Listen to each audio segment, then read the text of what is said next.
The Selfish Path to Romance. Download Chapter 1 for free at drkenner.com and at amazon.com. Tom, welcome to the show.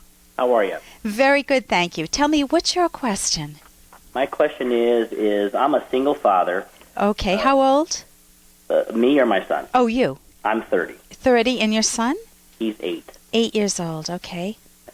I obtained full custody of him, and his mother had abandoned him when he was 3. Who had him in between? We were together from his birth up until about 3, just turned 3 years old, okay. And after that, we had split, and shortly after that, maybe within 5 months, she left state. She just got up and left? Yes. Was she an alcoholic? Was she troubled? What was going on? Probably troubled. In what sense? She had a bad childhood. Her mother had basically done the same thing, similar to her. Mm-hmm. So she's repeating history. I believe so. I would say that that's an honest answer. Okay. Or assumption. And what affected it? What's your question? My question is, now my son has been doing very good in school, and there's more to this equation. Okay. But my son has been doing very good in school. I got involved in another relationship, so he was about 6. So from the time he was born till 3, it was me and his mom. From 3 till 6, it was just me and him. And then from 6 until recently, it was me, him, my girlfriend, and her child. Okay. How old is her child? Her child is 4. Okay. And male, female? Male. Male, okay. And so the problem or the Here's question? the crux. We split up about a month ago. Okay. She lived with us in our home for 2 years. And then we split up about a month ago. And ever since then, his grades have been dropping.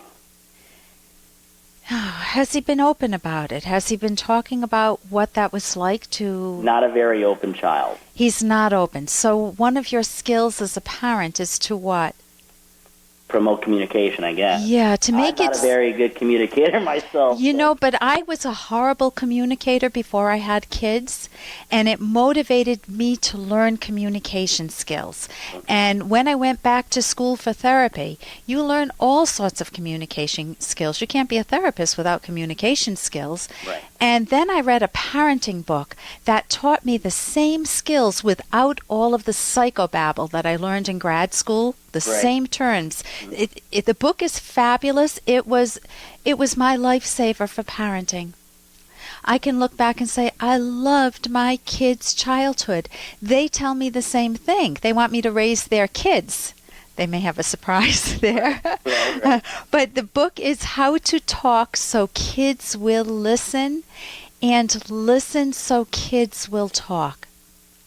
You have an author? Yeah, you can go to my website, drkenner.com, and there are 2 authors, Adele Faber and Elaine Maslish. Fabulous book. You can get it on tape, maybe CD now too. I gave it as a course many years just so I could learn it. You don't have to be an expert to give the course. Okay. But let me give you some tips. Hey, I got to interrupt this because we've got to pay some bills. 30 seconds, that's it. A very quick ad, and then Ellen will be back. Romance. I wish I knew more about what girls want from a relationship. Boy, I wish I knew more about what I want. Where's that ad I saw? Here it is. The Selfish Path to Romance, a serious romance guidebook. Download Chapter 1 for free at selfishromance.com and buy it at amazon.com. The Selfish Path to Romance. That is interesting. But let me give you some tips. What have you tried so far? What are your clues? I don't even know where to begin, to be honest with you. Okay, what does he do? What's his behavior? Is he just sullen? Is he angry? He's not angry. He could be very emotional. Cries at the drop of a hat. So he's sad. Yes. Okay. Notice if you had said he was angry, then he's looking at the world and saying things are not fair. Right. If he was real anxious, he's looking at the world and thinking, I don't know what my future's going to bring, and he's real anxious.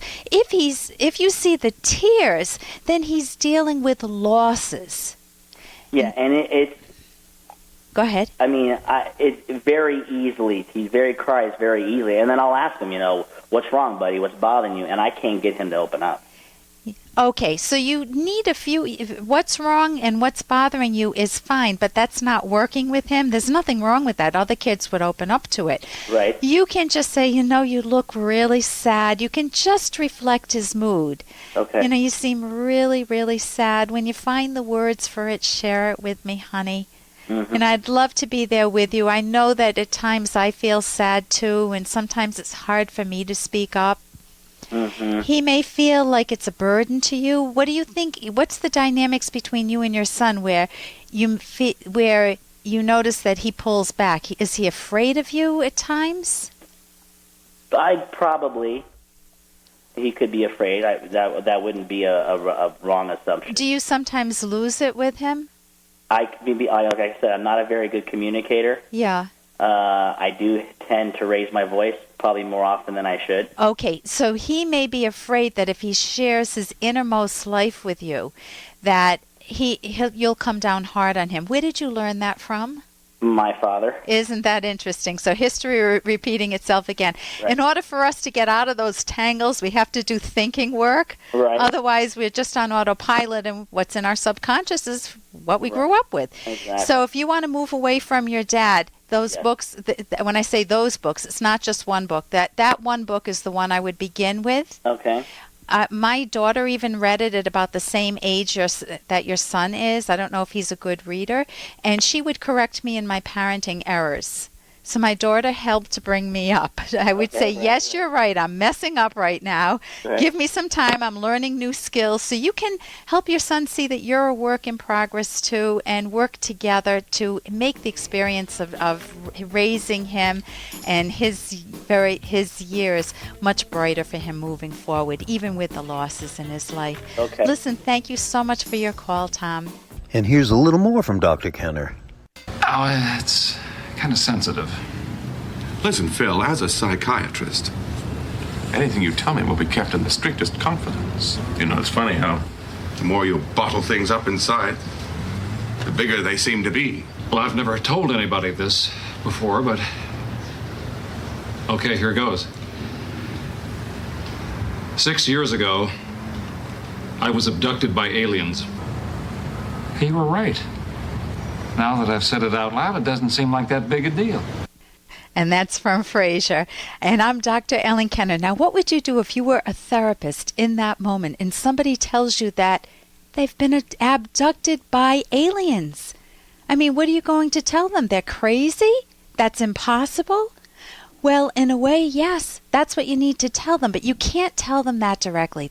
You have to help them see firsthand. So you do that by asking some questions such as, tell me what happened, and you get the whole story.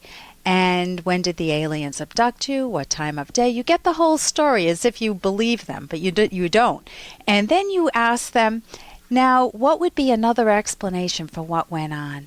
And you help them see that from a much more rational perspective, I mean, that the other one isn't rational, from a rational perspective, they may have been daydreaming or something else might have happened, but you help them connect with reality, not detach from it. And that's the goal of therapy. It's to help you connect with reality, set goals for your life that you'll love, deal with some bumps in the road. Some of them are boulders, they're not just bumps in the road, in a way that serves you well long range, that makes you feel good about your own life. For more Dr. Kenner podcast, go to drkenner.com and please listen to this ad. Here's an excerpt from The Selfish Path to Romance, the Serious Romance Guidebook by clinical psychologist Dr. Ellen Kenner and co-author Dr. Edwin Locke, who's world famous for his theories in goal setting.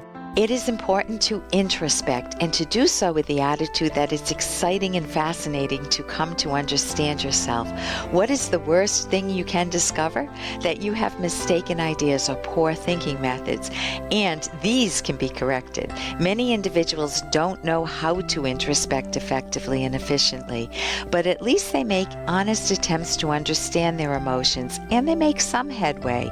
Even keeping a journal when one experiences unsettling emotions or talking things through with a trusted friend, or if needed, a therapist, helps with self-understanding. You can download Chapter 1 for free by going to drkenner.com, and you can buy The Selfish Path to Romance at amazon.com.